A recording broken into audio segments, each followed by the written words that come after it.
This is a second and first stimulus check update. In this video, I'm going to go over the latest stimulus proposal, $10,000 in credit card interest relief. Then I'll go over the $4,000 tax credit, not stimulus check, but tax credit. Then I'll answer some questions about the new $1,200 prepaid debit cards that people are getting, as well as a few other updates. Let's get right into it. First, let's talk about this $10,000 credit card relief stimulus proposal. So, as the title says here, $10,000 in credit card interest relief.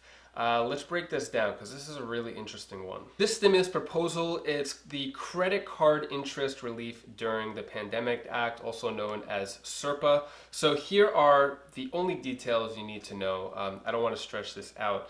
So allow banks to charge the government directly for 70% of interest charges on consumer credit cards, with the remaining 30% being charged to consumers who could defer their portion until after the crisis is over. So I want to be clear here. This is not if you have $10,000 in credit card debt that the government is just going to wipe out that credit card debt. That is not what this is, right? So the government would cover 70% of interest charges. Interest charges could be as high as 24%, but then they would cap the interest rate so it wouldn't be as high on the credit card charges that are being subsidized by the government, which is only 70%. So whatever your interest charges are, the government would then pay for 70%. You have to cover the other 30%. Then they would cap the benefit for each consumer at a certain amount, and the Silver and Sovereign, which are the ones who proposed this bill, they suggest $10,000. And there are a few other parts to this bill. You could pause the screen if you want, but they're not as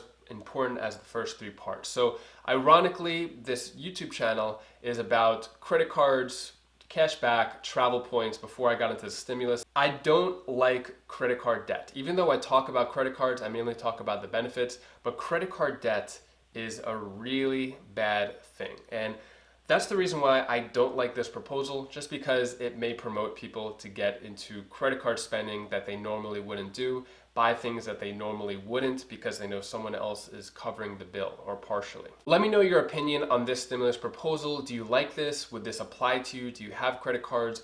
Do you have a lot of debt with credit cards? Let me know down in the comments below. Next proposal is a bipartisan proposal, which is rare because a lot of these proposals are either coming from Republicans or Democrats, and then they have to battle each other to get it approved. But this one is a bipartisan proposal, $4,000 skill training tax credit for coronavirus displaced workers. So I just want to be clear here. This is a tax credit, not a $4,000 stimulus check. Since this is bipartisan, that means Republicans and Democrats actually came together for once and proposed this, which is rare. So Democratic Senators Amy Klobuchar and Cory Booker partnered with Republican Senators Ben Sasse and Tim Scott. So they introduced this, and basically what it's going to do is it's going to make a fully refundable $4,000 tax credit to people who lost their jobs because of this pandemic. And I agree with this proposal. I think it's great. So workers would be able to upskill and offset the cost of training programs with the $4,000 tax credit through the end of 2021. So the way this tax credit works is when you're doing your taxes, if you owe taxes, then you could apply this $4,000 to that. Moving on, I wanted to answer a lot of questions I've been getting about the new EIP card. So this is how people are going to get their $1,200 for their first stimulus check. So if you haven't received your first stimulus check, potentially you could be getting this debit card. It'll look like this. I just want to answer a couple of questions.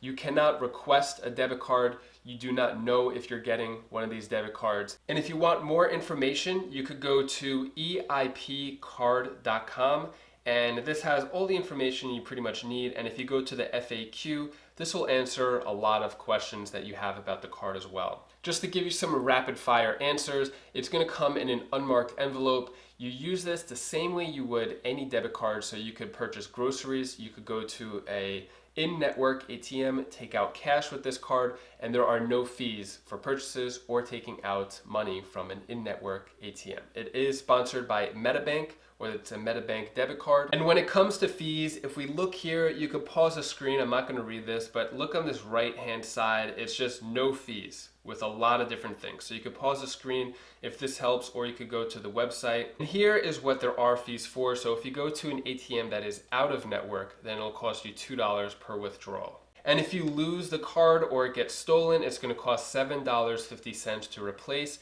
And you would just have to call the number and then they would have to send you another one. But to prevent it from being stolen, I recommend getting this money off of the card. Having $1,200 on a single card not connected to a bank account is kind of risky. You can add it to a like Venmo, PayPal, Cash App, if that's how you do your spending. Or I recommend just maybe taking it off the card and putting it into your bank account. But if you have more questions, I recommend going to eipcard.com and you could get your questions answered there. Also, in regards to getting your first stimulus check, here is the IRS phone number, which a lot of people have reported that they weren't even able to get through or speak to a live representative. Although I have had some comments of people say that they did get through. But expect long wait times with maybe 10 to 20 million people still expecting their first stimulus check. There's only 3,500 representatives that could take live phone calls. So if you look at those numbers, you might not even get through. If you do try, just don't have high expectations. And if you want to learn about the latest second stimulus check information, you could click this playlist over here, has all of the latest videos, or this video over here, and I'll see you in the next video. Take care, be safe. Thank you for watching.